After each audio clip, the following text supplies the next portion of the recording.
What if everyone on Earth suddenly became rich? Have you ever wondered what would happen if everyone in the world became rich? One day, a glowing meteor the size of a house hurtled toward Earth.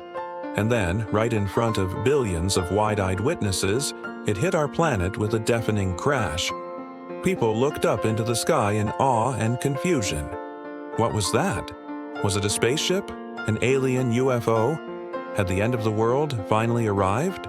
When the dust settled, they soon realized that it wasn't any of those things. It was just a giant rock. A very rich rock.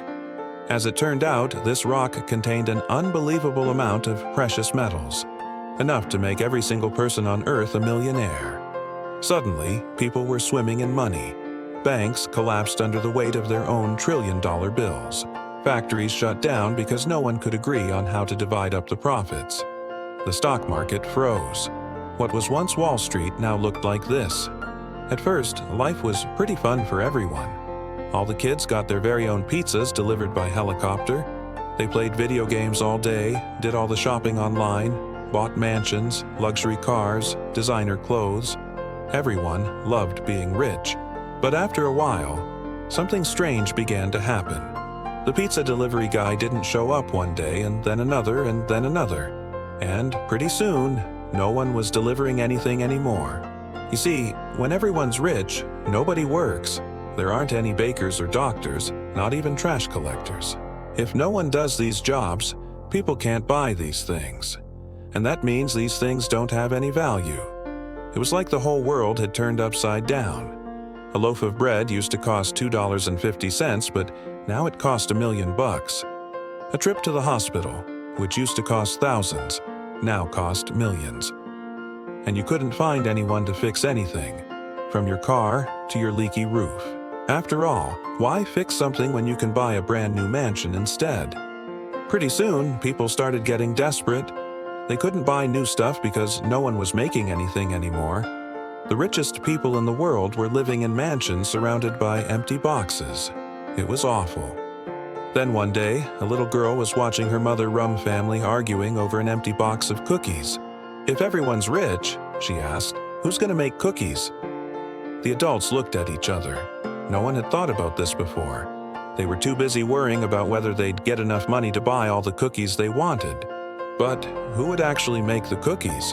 Who would do any of the things that made life possible? The truth was, they didn't know. They had never thought about that before. They just assumed that things would keep working.